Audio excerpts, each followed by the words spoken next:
Olá a todos, boa tarde. Estamos aqui com o Tomás Moraes, que no seguimento da entrevista que deu para a revista da Game Changer foi desafiado pela Galileu para uma partilha que cruza a cultura desportiva com a realidade empresarial. E neste sentido, começo por perguntar ao Tomás quem é o Tomás Moraes. Quem é que eu sou? Sim. Em vez de ser eu a fazer a sua biografia, questiono quem é o Tomás Moraes. Isso é uma pergunta que eu nunca tinha pensado na resposta, sinceramente. Começamos bem.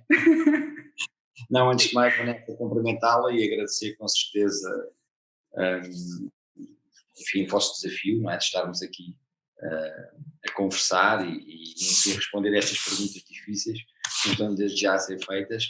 Mas quem é que sou eu? Olha, eu sou, considero-me uma pessoa muito apaixonada por tudo o que faço.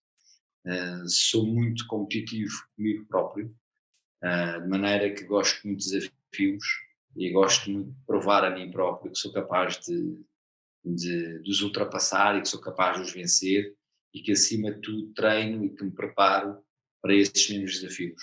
Portanto, é assim que me considero. Sou uma pessoa que valoriza muito a família, com certeza que também os amigos que tenho e os quais convivo mais de perto também.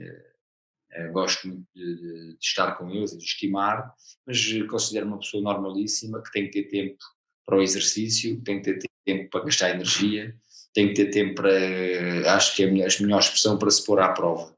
É exatamente assim que eu me defino, mas sou acima de tudo uma pessoa feliz e acho que isso é o mais importante. Ótimo. E é também um líder de referência no desporto, a nível mundial também, e é um dos mais requisitados palestrantes portugueses, ensinando às empresas os métodos que fazem de si um vencedor no desporto.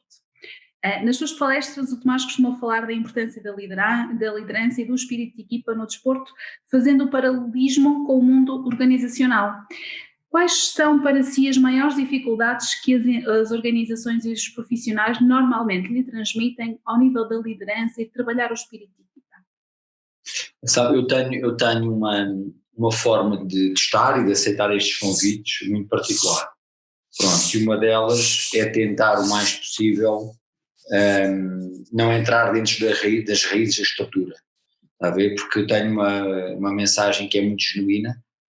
Eu dificilmente, no fundo, eu gosto de transmitir aquilo que sou e aquilo que sinto, e aquilo que aprendi e aquilo que acho que é transponível para outras áreas e se assim quisermos para outros mercados, independentemente do contexto onde me insiro.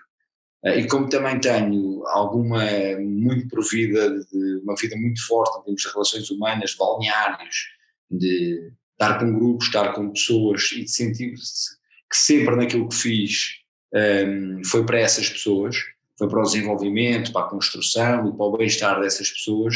Portanto, eu quando intervenho como palestrante ou mesmo como formador, eu tento não ser muito incisivo naquilo que é o domínio da estrutura ou da empresa ou da instituição que me convida. Portanto, acho que isso pode muitas vezes, não me levem a mal, mas pode muitas vezes levar-me para um outro tipo de mensagem que eu não sou capaz de passar.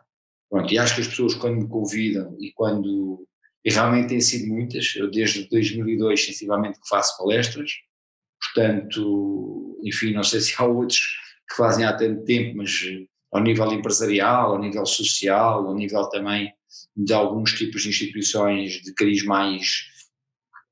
intervenção mais social, também gosto muito de quando tenho tempo de o fazer, e sempre tive a mesma postura para com todos. Portanto, eu acho que gosto de passar a minha filosofia, gosto de passar as minhas intenções, acima de tudo as minhas ações e as minhas experiências. Nunca me limitei a nada, nunca me reservei a nada, mas também não gosto de sentir muito aquilo que são os problemas das instituições, está a ver? Porque isso pode me levar para um caminho que eu depois acho que é um caminho que não era genuíno. E eu, no dia em que a minha mensagem não for genuína, deixarei de o fazer. Portanto, isso fui assim no treino e neste momento não estou ligado diretamente ao treino, não sou treinador. Portanto, eu quando acho que a postura deixa de ser aquela postura que é, para mim, que é fundamental, tem 3 princípios, que é coerente, que é ser justa e é ser credível. Portanto, e às vezes quando nós tentamos ir muito a fundo no estudo daquilo que é a estrutura, podemos estar a incorrer no pisar de um destes 3 princípios que eu nunca querei fazer na vida. Por isso, aquilo que eu tento realmente, aquilo que eu sinto e aquilo que eu percebo, mas acaba por ser uma postura geral da nossa sociedade, aquilo que nós temos muitas vezes, falta-nos algum compromisso. Ou seja, há uma tentação muito grande das pessoas, enfim, quando se entrega um projeto, muitas vezes estarem muito já na perspectiva da vitória nesse mesmo projeto. Ou seja, quantos jogos é que eu vou ganhar, quantos campeonatos é que eu vou conquistar, e ainda não treinaram. Certo? Sentaram-se a uma mesa, planearam, escolheram um conjunto de pessoas e disseram, bom, temos treino à segunda, terça, quarta, quinta e sexta, de vez em quando ao sábado e ao domingo, há de aparecerem uns jogos pelo meio e no fim temos que ser campeões. Pois os campeões não se fazem assim. Os campeões fazem-se de foco, acima de tudo. Ninguém consegue chegar ao topo do que quer que seja sem ser uma pessoa altamente focada. E para sermos uma pessoa altamente focada, eu acho que aquilo e é por onde tudo começa, é pelo compromisso. Acho que o compromisso é fundamental. E todos nós, líderes, procuramos esse compromisso para as nossas pessoas e para as nossas equipas. E esse compromisso nunca termina. É algo de muito treinável. Depois, aquilo que eu sinto é que falta alguma paixão. Portanto, as pessoas têm que encontrar o sítio certo. Isto nem sempre é possível, sabemos, mas também muitas vezes não tentamos. E não o levamos até ao fundo e não acreditamos até ao fundo. Portanto, desistimos à primeira. E às vezes damos a fazer coisas a vida toda pelas quais não é o nosso talento. O nosso talento até não é para aí, não revelamos o nosso talento porque ficámos pela primeira etapa, e eu quero que isto seja bem entendido, atenção, ficámos pela primeira etapa onde estivemos. E pronto, estamos confortáveis, encontramos ali um sítio que nos agrada, mas não temos paixão. Eu acho que aquilo que nos faz viver e aquilo que nos faz usar o tempo, e acho que o tempo é algo que nós temos que acarinhar muito bem, porque o tempo passa e já não volta. É realmente, eu costumo dizer, umas moedas passam e recuperam-se ou perdem-se, o tempo não, o tempo perdido é um tempo mal gasto, é um tempo mal usado, e eu isso sou contra. Portanto, deitar o tempo fora é aquilo que nós não devemos fazer. Por isso eu acredito muito nesta paixão por aquilo que fazemos. Eu acho que não havendo esta entrega total, o pôr tudo, muitas vezes leva a que haja estes problemas depois de as pessoas terem dificuldade em trabalhar com os outros, com muita facilidade criam relações impróprias entre as estruturas, muitas delas do ponto de vista ético são inaceitáveis, porque a ética de trabalho, a ética pessoal, a ética de atitude exige-nos que nós tenhamos que ter uma postura altamente correta no nosso campo, entre aspas, no nosso balneário, no nosso escritório, na nossa estrutura onde trabalhamos.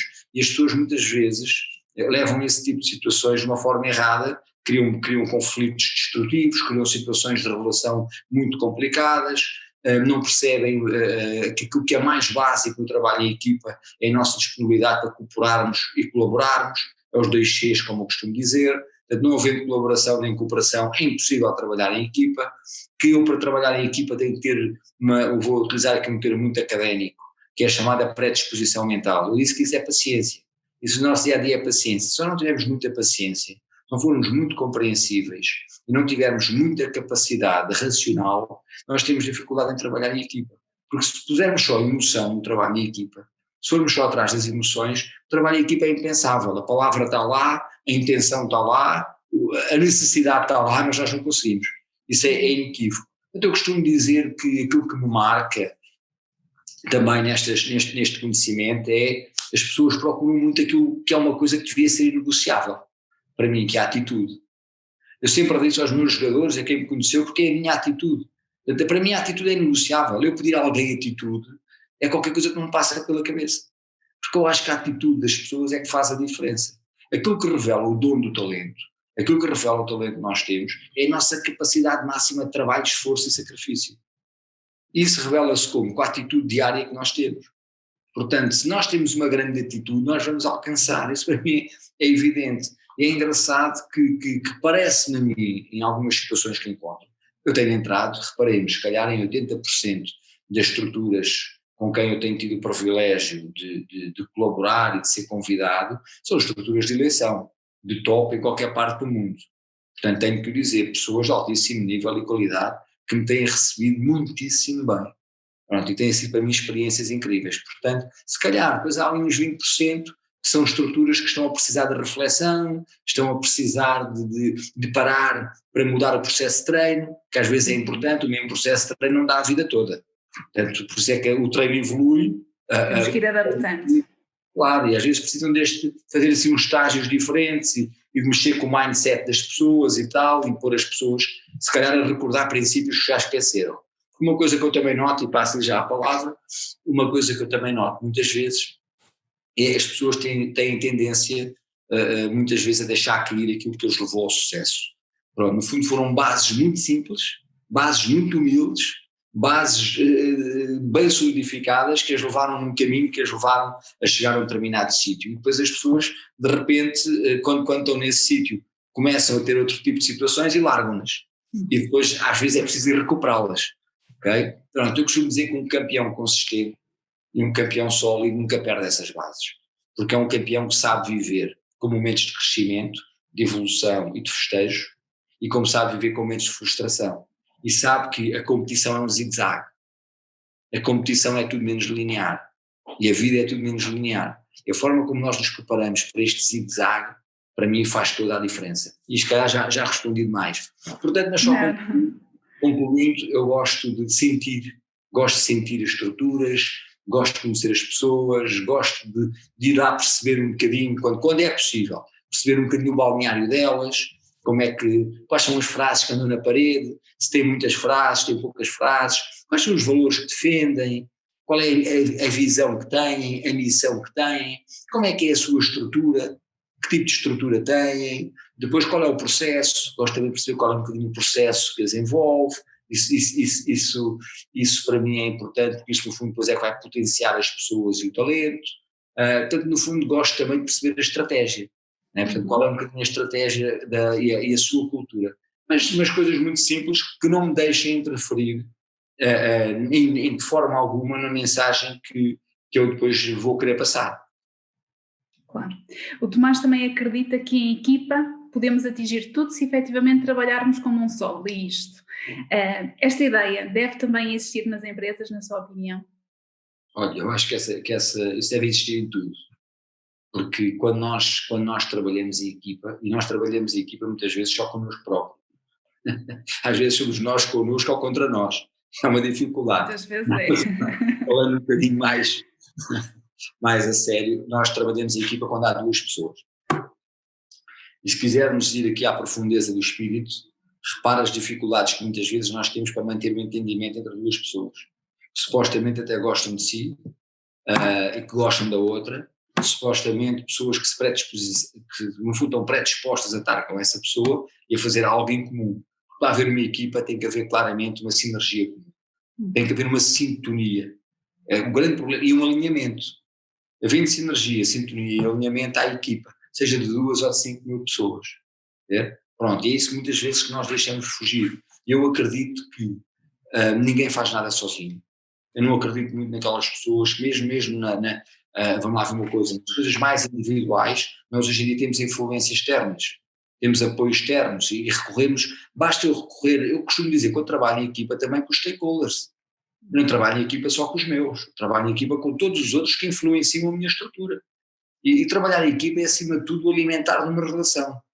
É a forma como eu rego uma relação. Ponho muita água, ponho pouca água, se ponho muita água às vezes mato, se ponho pouca água seco, é aquele equilíbrio que é preciso. E acima de tudo, aquele nível de conhecimento que nós temos que ter para conseguir, entre aspas, envolver todos neste trabalho de equipa. Porque o envolvimento é fundamental.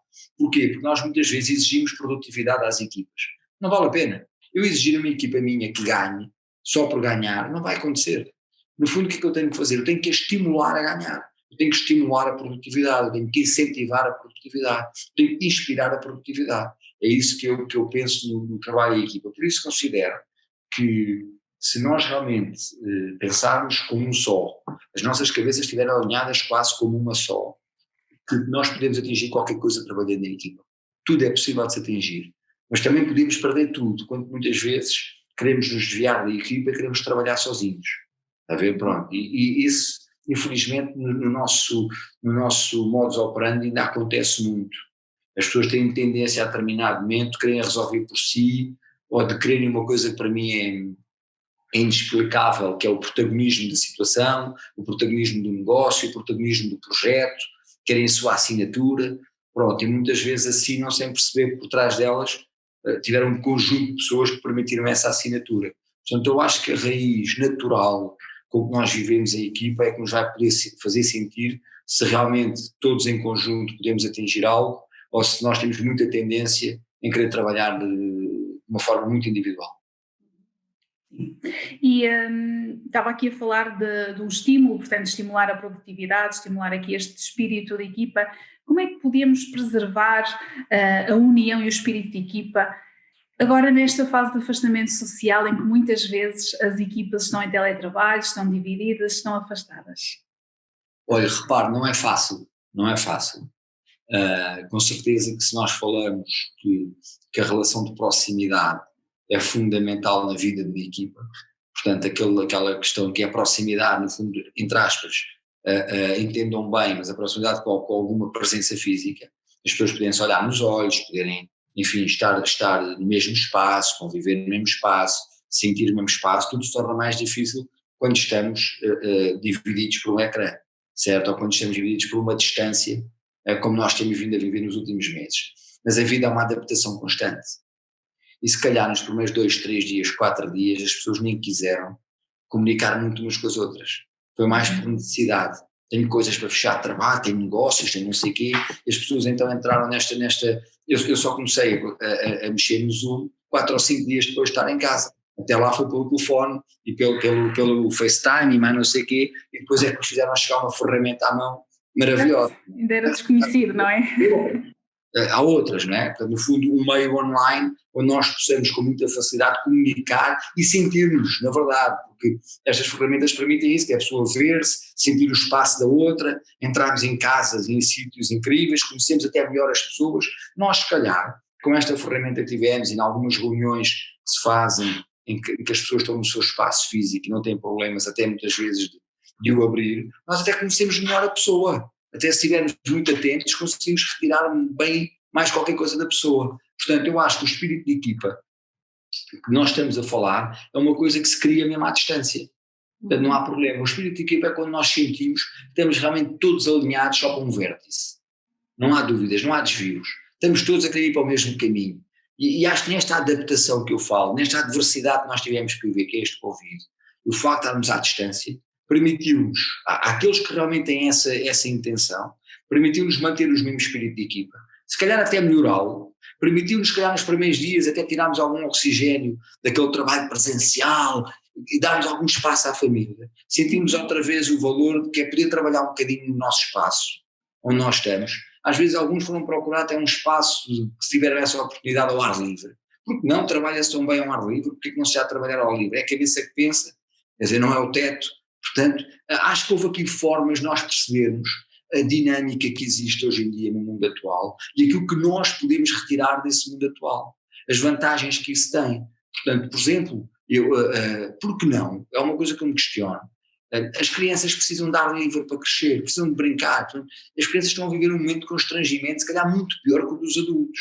Sem dúvida. Os adultos são sistematicamente a pensar neles próprios. É um egoísmo. E não pensam que uma criança neste momento limitada a um telemóvel, a uma televisão, uma aula virtual, é uma criança que está inibida, é uma criança que, entre aspas, está emocionalmente presa.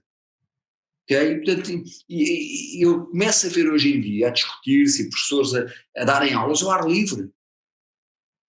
No fundo, nós temos que estimular a criança naquilo que tem que ser o seu habitat normal, que é em contacto com a natureza, com a luz do dia, com o sol, com a chuva, com o vento, com a dificuldade.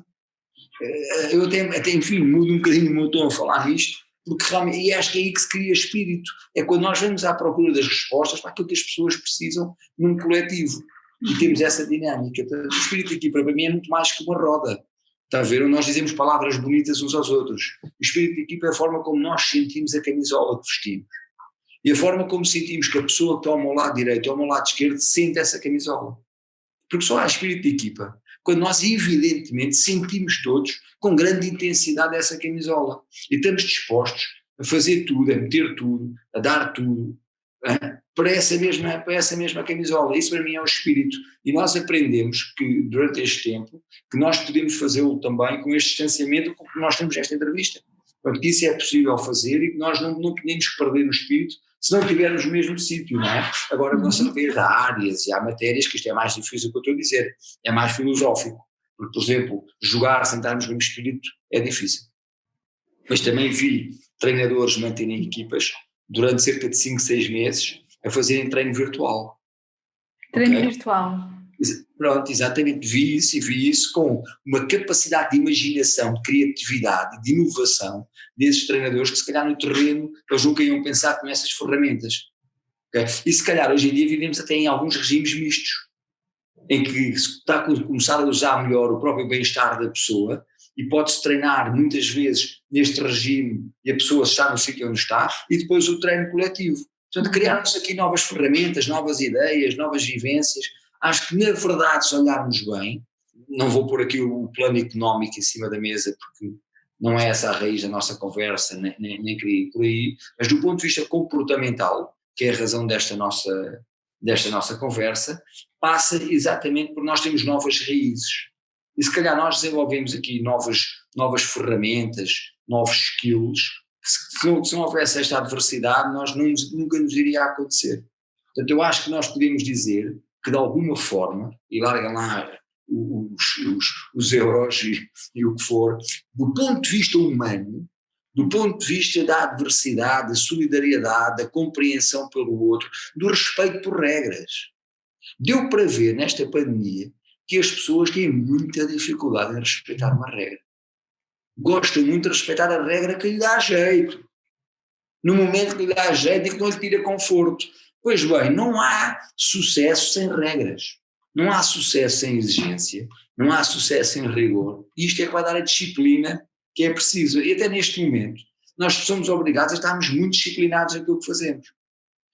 Para alguns, isto foi o retomar das regras, para o outro foi o primeiro contacto em ter verdadeiramente de cumprir regras.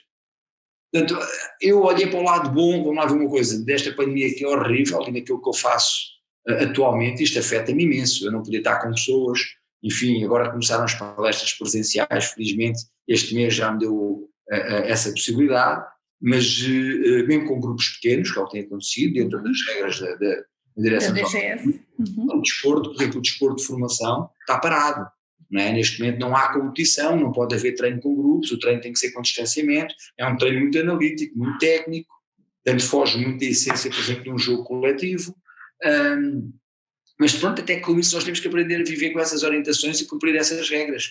Porque, por exemplo, se o desporto é matéria de exemplo, não é neste momento que vai incumprir regras. Eu fico extremamente, vá lá, entre aspas, fico aqui algo incomodado quando sei que existem estruturas desportivas, existem técnicos desportivos e dirigentes desportivos que têm de defender acima de tudo princípios e valores, porque é disso que o desporto trata. Okay? Nós temos que conhecer a base olímpica do desporto para percebermos o desporto. Só. Enquanto não percebemos a base olímpica, não percebemos porque é que o desporto surge. O desporto surge exatamente agarrado a uma coisa que é fundamental, que é o respeito. Por tudo, não é o respeito, não, é o respeito por tudo. Portanto, quando existem orientações, existe um caso pandémico entre nós, e nós furamos esse respeito pelas regras e pelas orientações, estamos a ser péssimos desportistas. Até podemos ter a vitrine cheia de títulos, mas estamos a ser péssimos desportistas, estamos a dar um mau exemplo. O desporto vive acima de tudo de exemplos. Portanto, isso às vezes é uma luta contra nós, é uma luta contra aquilo que nos rodeia, mas nós não podemos deixar de revelar o caráter daquilo que está dentro de nós, daquilo que é a matéria que nós defendemos, que é o desporto. Portanto, até nisso, eu acho que este momento, em termos comportamentais, foi bom. Vamos aqui a falar do espírito de equipa. Acha que os líderes têm um papel fundamental em fomentar este espírito de equipa e que tem que ser adaptado a esta nova realidade pandémica? Acho que sim. Acho que o líder só revela espírito de equipa quando se sente elemento de equipa. Uhum. Pronto, quando o líder se sente acima, abaixo ou ao lado dessa equipa, ou um ser superior à própria, jamais vai ter espírito de equipa. Pronto, o líder tem uma particularidade em relação aos outros elementos.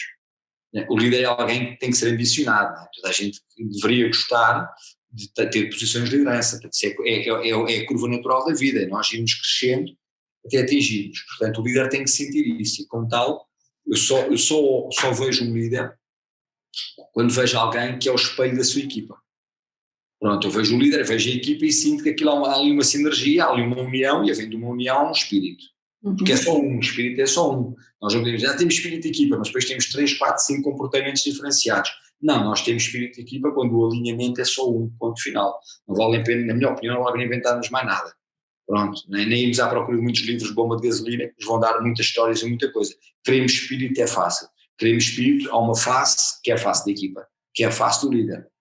Pronto, é isso sim que eu vejo. Eu acho que acima de tudo, para o líder fazer parte desse espírito, ele ser parte muito forte, mesmo na congregação desse espírito, o líder tem que ser exemplar naquilo que faz. Por isso eu acredito na liderança pelo exemplo.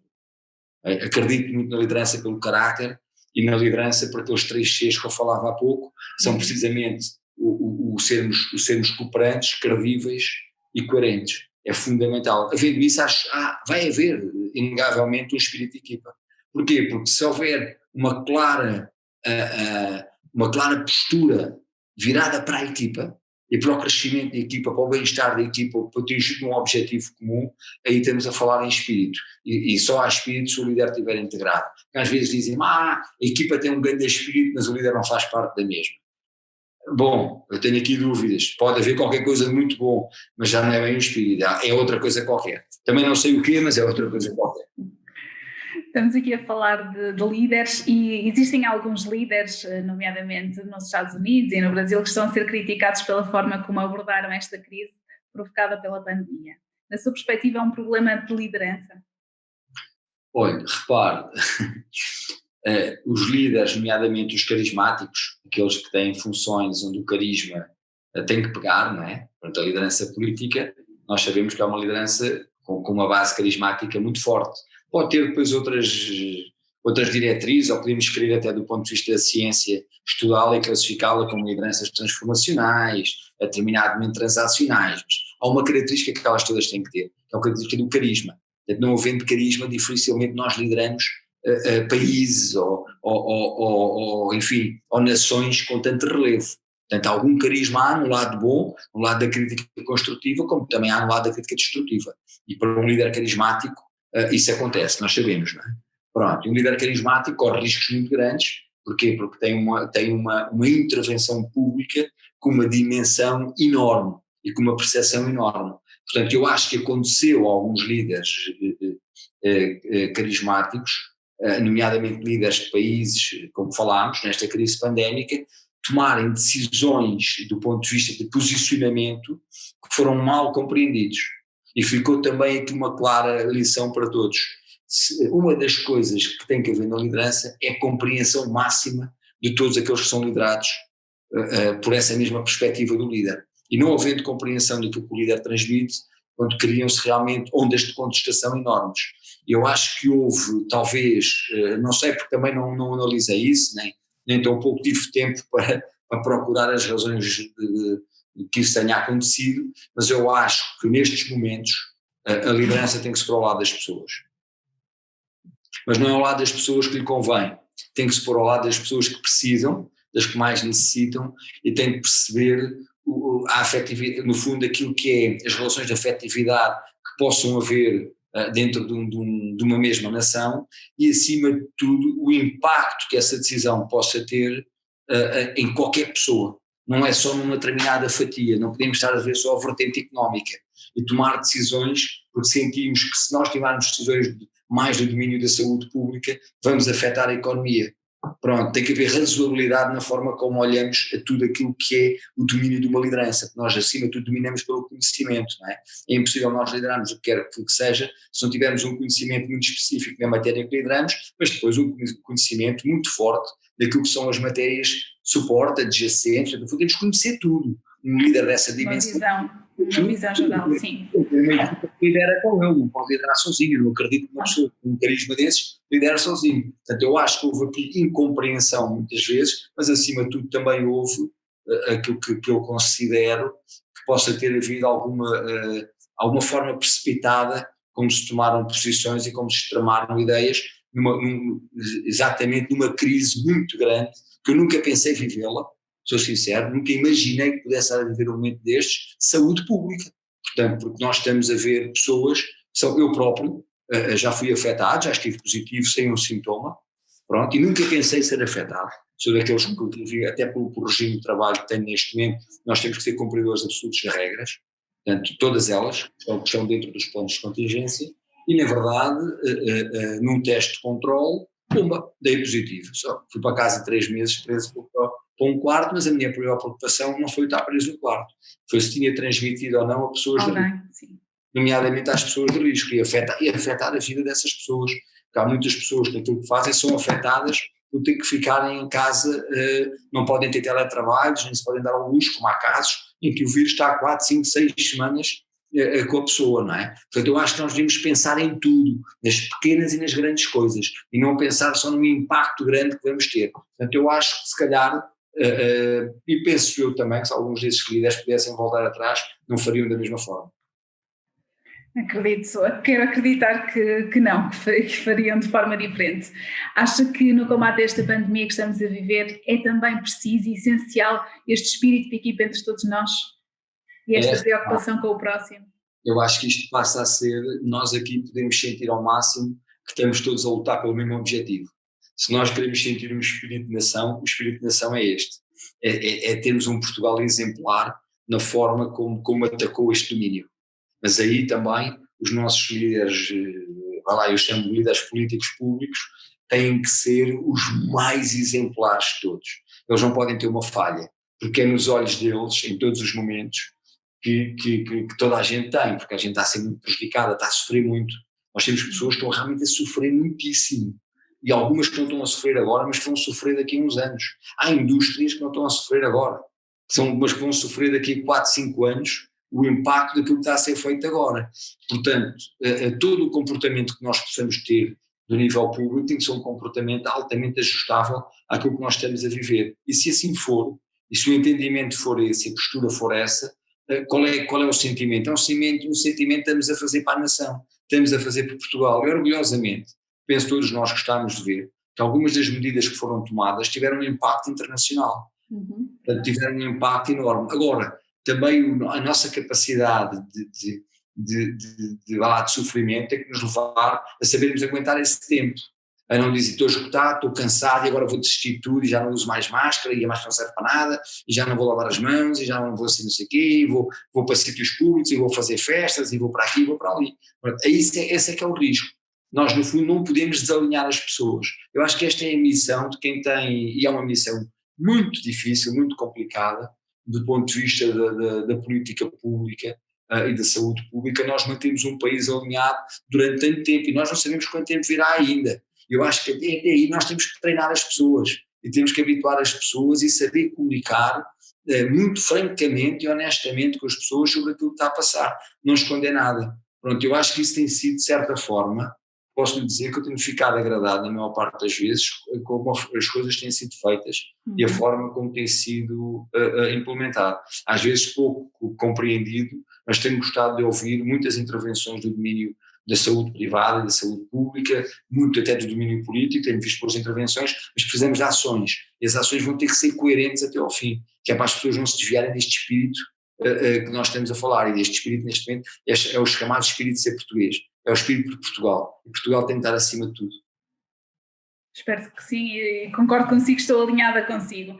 Mudando aqui um bocadinho o rumo da conversa, o Tomás tem sido convidado como professor por várias instituições. Como deve o ensino preparar os jovens para o mercado de trabalho? O ensino não deve facilitar. Pronto, um dos meus desencantos há muitos anos, quando ainda jovem, portanto, acumulei com algumas aulas que dava no ensino secundário, muitas vezes tinha a ver com as medidas que eu via que se iam tomando, um bocado de facilitar, entre aspas, de facilitar no processo, ou seja, não tornar o processo mais acessível, mais, pronto, eu acho que quanto mais, eu sempre pensei assim, portanto talvez uma forma de estar minha, mas quanto mais duro for o processo de treino, mais fácil vai ser a competição.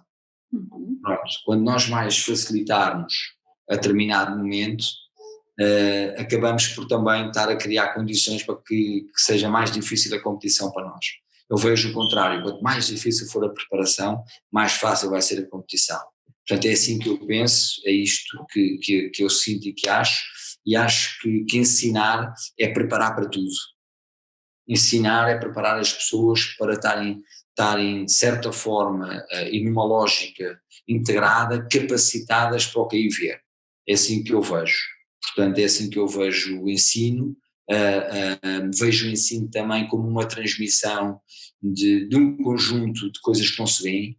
Porquê? Porque os alunos têm muito tempo nas escolas, muito tempo uns com os outros, têm de vir lá com bons exemplos, têm que vir lá, no fundo, formados para aquilo. Eu costumo dizer que quem está num processo formativo tem, acima de tudo, que formar as pessoas para serem íntegras e competentes, seja no campo como na vida. Em tudo o que façam, elas têm de ser lineares no seu comportamento, têm de ser lineares na sua atitude e na sua intenção. Eu acho que o ensino é fundamental nisso. Não é o número de horas que passamos numa escola, é a qualidade de horas que passamos numa escola. E às vezes a quantidade de tempo que temos numa escola impede que haja qualidade na escola.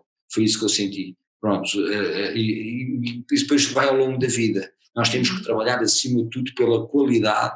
A competência vem na qualidade, não vem na quantidade. Até porque a quantidade leva-nos às vezes a cometermos erros, porque os erros cometem-se muito por fadiga, muito por saturação, por cansaço, e também leva-nos aqui à desmotivação. A pessoa muitas vezes, quando nós queremos muito, às vezes fazemos ao contrário, queremos tanto que a pessoa não aguenta e se satura. Cá está, eu acho que também na escola é preciso encontrar um equilíbrio que dê tempo às pessoas para se formarem na área do conhecimento específico, na área do conhecimento geral, mas ganharem skills para a vida, ganharem habilidades de contornar a vida. Eu felizmente fiz parte de uma geração em que a rua, o brincar na rua, o viver na rua, o fazer malandrices na rua, o apanharmos uns raspanetes difíceis, os nossos treinadores darem-nos umas duras, muito grandes, que até as portas abanavam nos balneários e os vidros. Eu acho que tudo isso nos fez bem. No fundo, preparou-nos para um conjunto de situações e para uma adaptação constante. Eu tenho medo que um ensino muito científico, muito rigoroso do ponto de vista do cumprimento de determinadas especificidades, retire este crescimento natural. Porque, por exemplo, hoje em dia nas cidades onde vivemos, este crescimento por si só é cada vez mais complicado. Portanto, eu acho que se podia, de certa forma, na escola, recriar este tipo de situações. Portanto, enfim, são ideias minhas, que calhar podem até não fazer sentido. Ou podem fazer todo o sentido, teria que ter esta conversa com as pessoas certas. Tomás, para terminarmos aqui esta nossa conversa, disse que gosta muito de desportos que o façam sair da sua zona de conforto. Qual o desporto em que se sentiu mais desafiado? Olha, com certeza que naquele que pratiquei durante mais tempo, que foi o rugby, porque é um jogo difícil. É claramente um jogo difícil, tem muitas regras, é um jogo de contacto físico permanente, é um jogo que associa de igual forma a técnica, a tática, a parte física, a parte psicológica, e nós nunca temos dois momentos iguais. Portanto, é realmente incrível, nunca posso dizer que tive dois jogos muito parecidos ou muito semelhantes. Portanto, é realmente incrível, dependemos muito de um conjunto de condições. Portanto, acho que como desporto coletivo, sem dúvida nenhuma que o rugby foi um jogo que me atraiu muito por isso, muito por ser imprevisível, muito por temos que depender uns dos outros. É um jogo em que nós sentimos uma dependência enorme e é um jogo que nós não podemos furar as regras, porque furando as regras o jogo não acaba. É muito fácil, é muito, havendo contacto, havendo combate, se não há um cumprimento de determinado tipo de situações, o jogo não acaba. Portanto, depois também pelo respeito que havia por todos os agentes do jogo, é realmente um jogo que não nos deixa estar confortáveis. Nós temos que estar sempre a trabalhar mais, a treinar mais, à procura de situações. Tirando isso, portanto, há um jogo que eu gosto muito, que me desafia constantemente a mim, que é o pádel. Portanto, é um jogo que eu descobri há cerca de 10 anos, sensivelmente um bocadinho mais, e que me atraiu e que jogo hoje em dia muito pouco, porque é preciso disponibilidade e é preciso manter um conjunto de parceiros que o permita, e as pessoas para isso têm que ter tempo e têm que estar disponíveis, mas eu sempre que posso Vai lá uma vez em quando, por assim dizer, uma vez por semana já era bom se assim fosse. Gosto muito de jogar, porque é um jogo que nos obriga, do ponto de vista da concentração, quando vamos para aquele espaço, temos que esquecer tudo. Ali não dá para estar com pressa, não dá para ter compromissos. Portanto, quando se vai jogar aquele jogo, nós temos realmente que estar altamente alinhados com aquilo que estamos a fazer ali. Pronto, é o único, talvez o único momento que eu sinto que consigo largar as minhas outras obrigações. Portanto, uma pessoa tira prazer puro daquilo que está a fazer, porque se não estiver a fazer, ele vai falhar. Pronto. E depois, porque outra coisa muito gira, nós jogamos aquilo que o nosso par nos ajudar a jogar, sendo ele muito bom jogador ou um jogador de nível inferior. Portanto, nós, o facto de termos que jogar quase como um para-brisas, é muito engraçado no pádel. Portanto, e esta relação que se cria, ou em relação, que eu já vi muitas vezes, já me aconteceu, nós estamos curiosos com quem está ao nosso lado e emocionalmente não conseguimos gerir, mas eu acho que é um jogo muito interessante, depois que é um jogo que o adversário, para se divertir, tem que explorar pontos fracos, tem que andar à procura dos nossos pontos fracos, porque o adversário, quando não explora os pontos fracos, por muito bom que seja, no pádel, vai começar a jogar mal. Porque quando nós queremos baixar o nosso nível para nos adaptarmos ao nível do jogo, somos traídos por isso. Portanto, é um jogo realmente muito desafiante também, eu gosto muito. É um jogo que também é encantador desse ponto de vista que me falou, que é de vencermos o desconforto. E sente-se desafiado.